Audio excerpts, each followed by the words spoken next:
The desert lay quiet beneath a sun the color of burnt brass, the kind of heat that turned bone to powder and men to memory. Wind moved over the plain like a whisper that had forgotten its name, carrying with it the faint toll of a distant church bell. On that wind rode Eli Mercer, a man once sworn to protect and now known only by the silence that followed him. His horse, a gray with a tired gait, limped through the red dust that clung to their shadows like guilt. He wore his past like his coat, heavy, sun-worn, and impossible to take off. By the time he crested the rise above Silver Vein, the town looked more ghost than settlement. The mines had dried, the saloon's paint peeled like shed skin, and the steeple leaned against the sky as if ashamed of its own prayers. Eli paused there, gazing down at the place that had both made and unmade him. He could still hear the jeers that chased him out 3 winters ago, coward. Traitor. The words had followed him through every dust storm, through every sleepless night when the desert wind sounded too much like the cries of the dead. He'd once worn a badge, a small star that had meant something once. But that star now rested in his pocket, tarnished, its edges worn smooth from years of turning it over in his palm. He had laid it down after refusing to lead a posse against a band of Cheyenne accused of stealing cattle. They were hungry, not murderous. But Silver Vein had needed a villain, and when Eli wouldn't raise his gun, they found one in him instead. The town had a long memory for sin and a short one for mercy. As he rode down the main street, every sound seemed too loud, the creak of saddle leather, the slow drag of his horse's hooves through dust. Men on the saloon porch went silent, eyes hard beneath the shadow of their hats. Women paused mid-step, whispering from behind lace curtains. At the edge of that silence stood Clara Vale, framed in the window of the Silver Lantern Saloon. Once, she'd sung for him in the amber light of whiskey lamps, her voice the only thing soft in a world built on grit. Now her expression was unreadable, her hands still as marble on the sill. Eli tipped his hat, out of old habit, not hope. She didn't return the gesture. He rode on. He'd come back not for forgiveness, nor for her. He'd come because of the rumors, the talk of 200 Cheyenne warriors gathering in the plains beyond the ridge. The same tribe the town had wronged, the same tribe whose blood still darkened the soil near the river bend. The men in Silver Vein were afraid, but not repentant. They were building barricades, sharpening words sharper than their blades. Eli knew how that kind of fear bred foolishness. He had seen it before, it wore the same eyes as vengeance. The sky darkened toward evening, the light bleeding into copper and shadow. Eli rode past the last of the fence posts, out toward the open land where the desert swallowed everything whole. He thought maybe that was what he wanted, to be swallowed, to be gone before the sun rose again. But the sound stopped him. It was faint, brittle, like a cry caught between sand and stone. He reined in his horse, listening. The cry came again, so soft it could have been the wind. Yet there was something in it that didn't belong to the wind. Something human. He dismounted and followed the sound down a narrow ravine, where the light thinned and the air turned cool. There, curled beneath a fallen branch, lay a boy. Small, maybe 10 years old, skin drawn tight over bone, eyes glazed from hunger. His clothes were torn buckskin, his hair braided with red thread, Cheyenne. For a moment Eli froze. He knew what it would mean if anyone saw him here. Harboring an enemy child would make him an outlaw in the eyes of the town. But as he knelt beside the boy, the decision made itself. The boy's breathing was shallow, his lips cracked and white. Eli reached into his saddlebag and pulled out his last piece of biscuit, breaking it gently into crumbs, offering it with slow hands. The boy flinched but didn't turn away. "Easy now," Eli murmured. "Ain't gonna hurt you." The boy's eyes flickered open, dark, wary, ancient somehow. He ate one piece, then another, each bite like it took more strength than he had left. When Eli lifted his canteen to the boy's lips, he drank greedily, water running down his chin. "What's your name?" Eli asked softly, though he didn't expect an answer. The boy whispered something that sounded like, "Little Hawk." The name trembled in the air, fragile and proud all at once. Eli looked toward the horizon. Dusk had deepened, the town's lights were small embers in the distance. If he rode back now, they'd see the boy. They'd call him traitor again, drag him through the dust until shame became blood. He'd already lived that once. But he couldn't leave the boy here to die. So he gathered him up in his arms, the child's weight hardly more than a shadow. The boy's head rested against his chest, heartbeat faint as a moth's wings. When Eli mounted his horse again, he saw two figures cresting the ridge, ranch hands from town, rifles slung across their backs. One of them shouted, "Mercer. What's that you got there?" Eli said nothing. He urged his horse forward, slow and steady. The men stared, then spat in the dust, their faces twisted with something between fear and disgust. "You keep ridin', Mercer," one called. "Ain't no place left here for cowards." Eli didn't look back. The boy's hand, small and trembling, clutched at his coat. He rode until the town lights vanished, until the only sound was wind and hoofbeats. The desert opened wide around him, vast, merciless, infinite. When he finally stopped, the stars were crowding the sky, sharp as glass. He built a small fire, shielding it with stones, its glow barely enough to hold back the dark. The boy stirred and began to hum, a soft, haunting melody that drifted into the night. Eli listened. The tune had no words, yet it carried a kind of longing that filled the air like prayer smoke. He stared into the fire until his vision blurred. "You're safe now," he whispered, though he wasn't sure if it was true. In the distance, thunder rolled, low and steady, like hooves on the move. Eli lifted his gaze toward the horizon. There was a shape in the dark, too large to be the wind, too deliberate to be mercy. A gathering storm, maybe 200 strong, waiting for dawn. He felt the boy's breathing steady against him.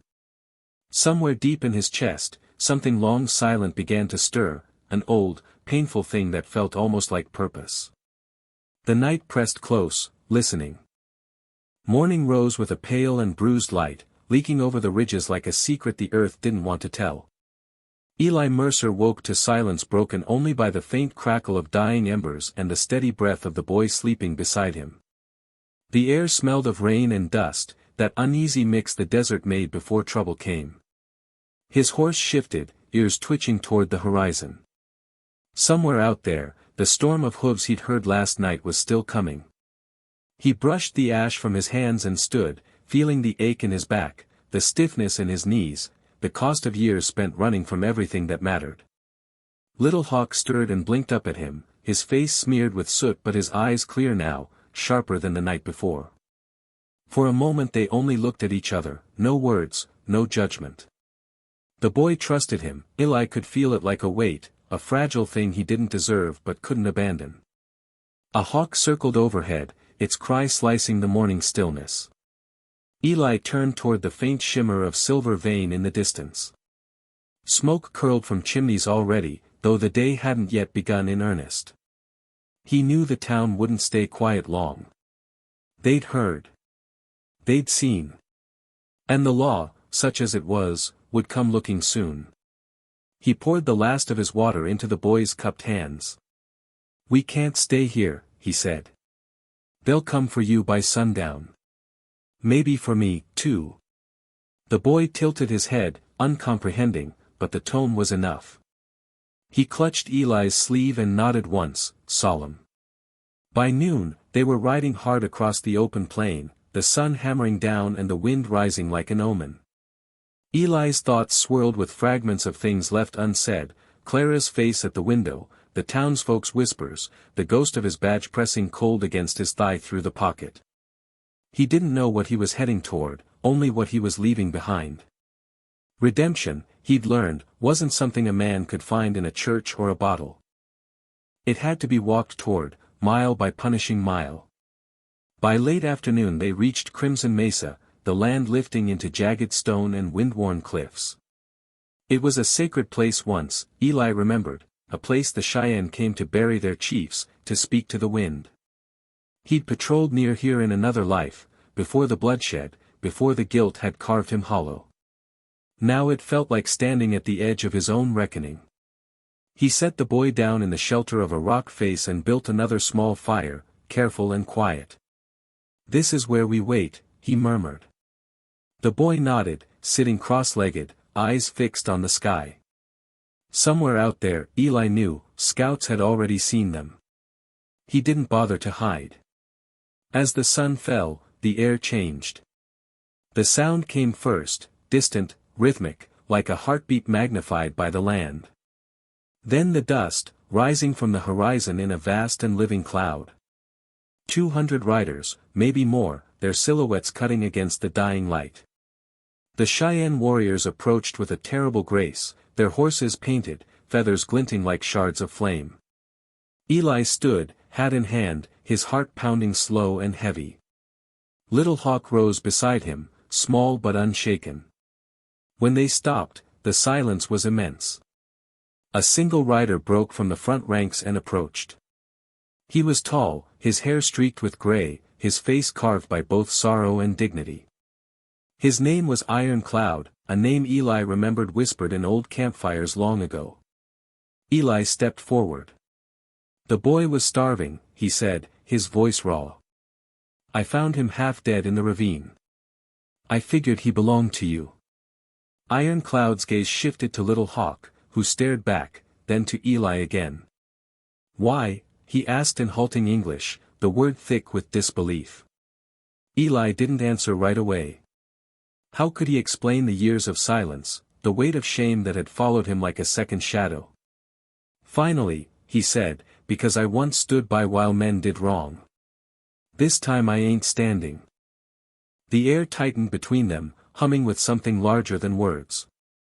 The other riders fanned out, spears low, eyes burning.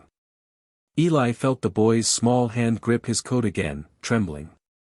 "If you're gonna kill me," he said softly, "do it knowing I meant no harm to him.